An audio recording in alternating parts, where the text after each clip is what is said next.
नमस्कार दोस्तों, स्वागत है आप सबका मेरे चैनल लर्न यूनिक पर। उम्मीद करती हूँ कि आपको मेरी ये यूनिक वीडियोस पसंद आ रही होंगी और उम्मीद करती हूँ कि आप इस फेस्टिव सीज़न को एंजॉय कर रहे होंगे। पर एंजॉय करते करते पढ़ाई भी बहुत ज़रूरी है। तो मैं फिर से आज हाजिर हूँ आप सबके सामने एक नई और एक यूनिक वीडियो लेकर। और ये मैं जितनी भी मैंने अभी तक वीडियोस अपलोड की हैं रिगार्डिंग पीरियोडिक प्रॉपर्टी, उसी की ये लास्ट वीडियो है, ये लास्ट पार्ट है। इसमें मैं लास्ट प्रॉपर्टी डिस्कस करने जा रही हूँ और वो है metallic character and non metallic character. और जितने भी हमारे बोर्ड्स के स्टूडेंट्स हैं उनके पॉइंट ऑफ व्यू से ये टॉपिक बहुत इंपॉर्टेंट है। तो जितने भी बोर्ड्स के स्टूडेंट हैं, जब भी उनको प्रॉब्लम हो वो मेरा वीडियो खोल कर देख सकते हैं, क्योंकि ये रिकॉर्डेड है तो ये आप कभी भी देख सकते हो। तो चलिए आइए बिना टाइम को वेस्ट करते हुए स्टार्ट करते हैं हमारा टॉपिक, जो है metallic and non metallic character.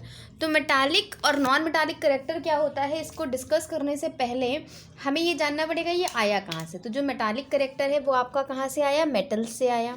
अब मेटल्स में क्या पावर होती है, मेटल्स की जो मेन क्वालिटी होती है वो ये होती है कि ये इलेक्ट्रॉन लूज़ करते हैं।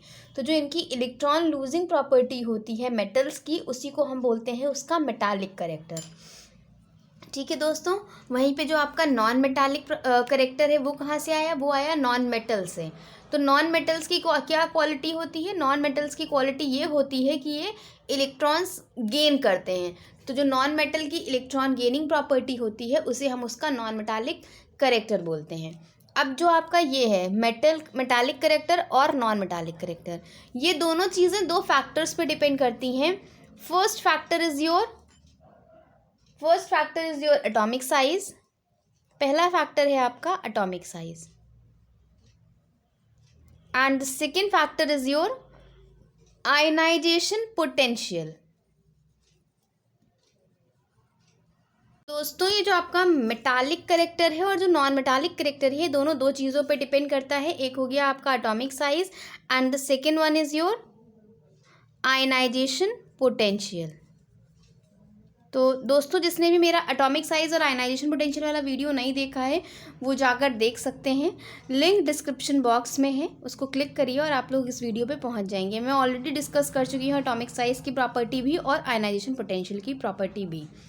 फिर भी एक बार रिकैप कर लेते हैं। एटॉमिक साइज से यहाँ पे क्या मतलब है कि किसी भी एटम के साइज़ की बात हो रही है और ये दो फैक्टर्स पे डिपेंड करता है। एक हो गया आपका नंबर ऑफ़ शेल्स और दूसरा हो गया आपका nuclear charge. Number of shells अगर आपकी इंक्रीज़ करेंगी और न्यूक्लियर चार्ज आपका इंक्रीज़ करेगा तो एटॉमिक साइज़ भी इंक्रीज़ करेगा, क्योंकि वहाँ पे जो नंबर ऑफ़ शेल्स का फैक्टर है वो ज़्यादा प्रभावशाली होता है in comparison to nuclear charge. और अगर आपकी नंबर ऑफ़ शेल्स सेम रहती हैं, यानी कि ना वो घटेंगी ना वो बढ़ेंगी, और अगर न्यूक्लियर चार्ज बढ़ता है तो एटॉमिक साइज़ आपका घटेगा। वहीं पे अगर हम आयनाइजेशन पोटेंशियल की बात करें तो आयनाइजेशन पोटेंशियल क्या है आपका, the amount of energy required to remove an electron from its outermost shell। तो जो एनर्जी हमें किसी भी इलेक्ट्रॉन को निकालने के लिए चाहिए वो आपका आयनाइजेशन पोटेंशियल कहलाता है। आयनाइजेशन पोटेंशियल भी आपका दो फैक्टर्स पर डिपेंड करता है। एक हो गया आपका atomic size and the second factor is your nuclear charge.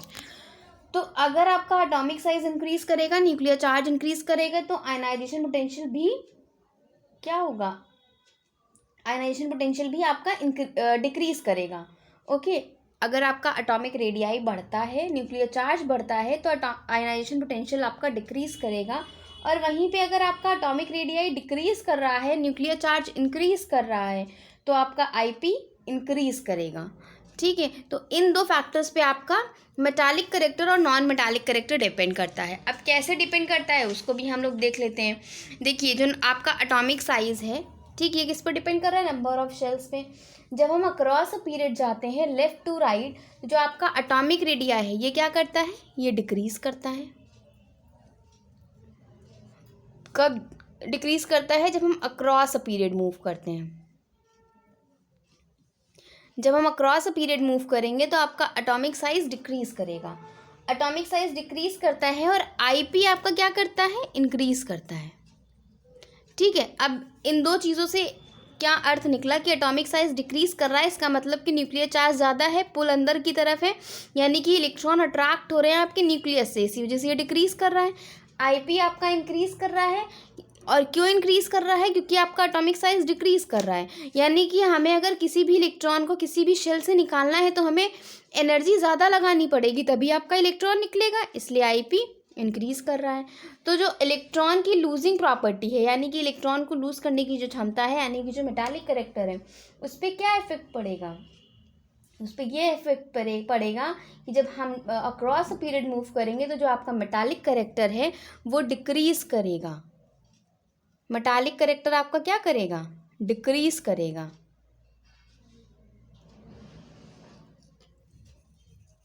Metallic character आपका क्या करेगा? डिक्रीज़ करेगा। और वहीं पे जो आपका नॉन मेटालिक कैरेक्टर है वो क्या करेगा? वो इंक्रीज़ करेगा। ये आपका क्या करता है? इंक्रीज़ करता है। नॉन मेटालिक कैरेक्टर आपका इंक्रीज़ करता है और मेटालिक कैरेक्टर आपका डिक्रीज़ करता है, क्योंकि इलेक्ट्रॉन आसानी से गेन कर सकते हैं, पर निकालने के लिए शुरुआत में तो आसानी से निकल जाएंगे, पर शुरुआत में तो डिफ़िकल्टी से निकलेंगे, पर जैसे जैसे हम आगे बढ़ते जाएंगे वैसे वैसे आपकी एनर्जी कम होती जाएगी, यानी कि इलेक्ट्रॉन आसानी से लूज़ हो जाएंगे। शुरू में मेटालिक कैरेक्टर ज़्यादा रहता है, बाद में जैसे जैसे हम अक्रॉस अ पीरियड मूव करेंगे वो घटता जाएगा, क्योंकि इलेक्ट्रॉन लूज़ नहीं होंगे, आसानी से निकलेंगे नहीं, तो इसलिए मेटालिक कैरेक्टर आपका घट जाएगा और इलेक्ट्रॉन गेनिंग प्रॉपर्टी आपकी बढ़ जाएगी। तो इसलिए जब हम अक्रॉस अ पीरियड मूव करते हैं तो नॉन मेटालिक कैरेक्टर आपका इंक्रीज़ करता रहता है और मेटालिक कैरेक्टर आपका डिक्रीज़ करेगा जैसे जैसे हम अक्रॉस अ पीरियड मूव करेंगे। तो दोस्तों अब हम लोग देख लेते हैं जब हम डाउन द ग्रुप जाते हैं तब क्या होता है। तो दोस्तों जब हम डाउन द ग्रुप जाते हैं तो जो आपका एटॉमिक रेडिया है वो क्या कर रहा है? इंक्रीज़ कर रहा है, क्योंकि नंबर ऑफ शेल्स इंक्रीज़ कर रहे हैं। और वहीं पे जो आईपी है आपका वो क्या कर रहा है? वो डिक्रीज़ कर रहा है। अब नंबर ऑफ शेल्स इंक्रीज़ कर रहे हैं, यानी कि एटॉमिक साइज़ इंक्रीज़ कर रहा है। अब एटॉमिक साइज़ इंक्रीज़ कर रहा है, इसका मतलब आईपी कम, यानी कि एनर्जी हमें कम लगानी पड़ेगी, ताकि हम मतलब आसानी से इलेक्ट्रॉन निकाल लेंगे। इलेक्ट्रॉन निकालने के लिए हमें कम एनर्जी लगानी पड़ेगी। तो अगर हम मेटालिक कैरेक्टर की बात करें, जब आपका एटॉमिक रेडियाई बढ़ रहा है, आईपी आपका घट रहा है, तो जो आपका मेटालिक कैरेक्टर है उस पर क्या इफेक्ट पड़ेगा? वो आपका इंक्रीज़ करता है। जब हम डाउन द ग्रुप जाते हैं तो मेटालिक कैरेक्टर आपका इंक्रीज़ करता है, क्योंकि नंबर ऑफ शेल्स आपकी बढ़ रही है, तो यानी कि हम आसानी से इलेक्ट्रॉन निकाल सकते हैं, हमें एनर्जी कम लगानी पड़ रही है, तो आपका मेटालिक कैरेक्टर बढ़ता जाएगा जैसे जैसे हम डाउन द ग्रुप जाएंगे। और नॉन मेटालिक कैरेक्टर पे क्या इफेक्ट आएगा? नॉन मेटालिक कैरेक्टर आपका डिक्रीज़ करता है जब हम डाउन द ग्रुप जाते हैं, क्योंकि वहाँ पे जो आपकी इलेक्ट्रॉन गेन करने की क्षमता है वो कम हो जाएगी जैसे जैसे हम डाउन द ग्रुप जाएंगे, क्योंकि नंबर ऑफ शेल आपकी बढ़ जाएगी, तो हम आसानी से निकाल सकेंगे, ना कि आसानी से दे सकेंगे। इसलिए जब हम डाउन द ग्रुप जाते हैं तो आपका नॉन मेटालिक कैरेक्टर डिक्रीज़ करता है। आज के वीडियो में बस इतना ही।